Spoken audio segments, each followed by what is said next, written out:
Kali ini kita akan membahas tentang bentuk pasar. Ada faktor yang mempengaruhi bentuk pasar, antara lain jumlah pembeli dan penjual, sifat produksi, dan masuk atau keluarnya perusahaan di pasar bebas atau tidak. Bentuk pasar ada pasar persaingan sempurna. Pasar persaingan sempurna menggambarkan suatu keadaan penjual dan pembeli tidak dapat mempengaruhi harga, sehingga harga di pasar benar-benar merupakan hasil interaksi antara permintaan dan penawaran. Yang kedua adalah pasar persaingan tidak sempurna. Salah satunya adalah pasar monopoli. Ini kebalikan dari pasar persaingan sempurna. Pasar monopoli hanya ada satu perusahaan. Dia dapat menentukan harga secara utuh tanpa ada persaingan dari perusahaan atau produsen yang lainnya. Yang kedua dari pasar persaingan tidak sempurna adalah pasar oligopoli, di mana penawaran satu jenis barang dikuasai oleh beberapa perusahaan. Jumlah perusahaannya tidak lebih dari 10, minimal 2. Lalu ada pasar persaingan monopolistik, di mana pasar ini terdapat banyak produsen yang menghasilkan barang yang serupa tetapi memiliki perbedaan pada beberapa aspek.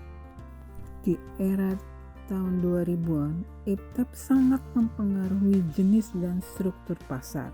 Saat ini muncul e-komersil dan pasar daring. Iptek dapat mengubah struktur pasar, misalnya pasar monopoli. Contohnya, telepon. Dulu telepon hanya telepon rumah saja, fixed line. Makin berkembangnya iptek, muncul telepon genggam yang lebih murah dan praktis. Sebelum kita memasuki harga keseimbangan, terlebih dahulu kita harus mengetahui apa itu demand dan supply, permintaan dan penawaran. Bagaimana pengertiannya, apa faktor-faktor yang mempengaruhinya. Permintaan adalah keinginan yang disertai oleh kemampuan untuk membeli barang dan jasa pada tingkat harga dan waktu tertentu. Bila harga beras naik atau mahal, orang akan beralih mengkonsumsi jagung, singkong, atau ubi sebagai penggantinya.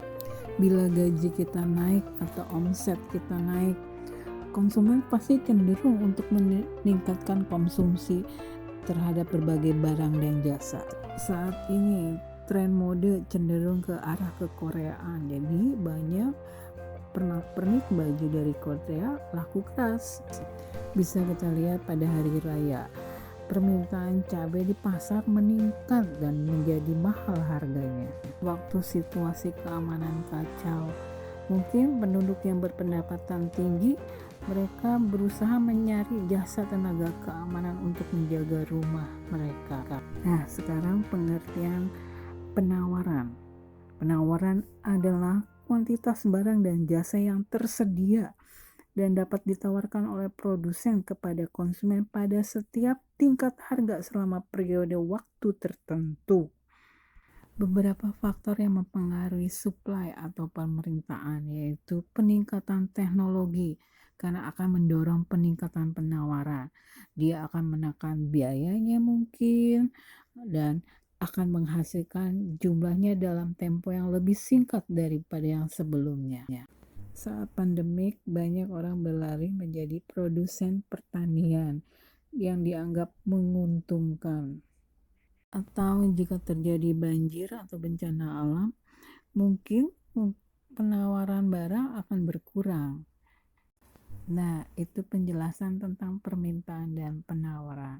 Untuk selanjutnya bisa baca di buku Paket Ekonomi.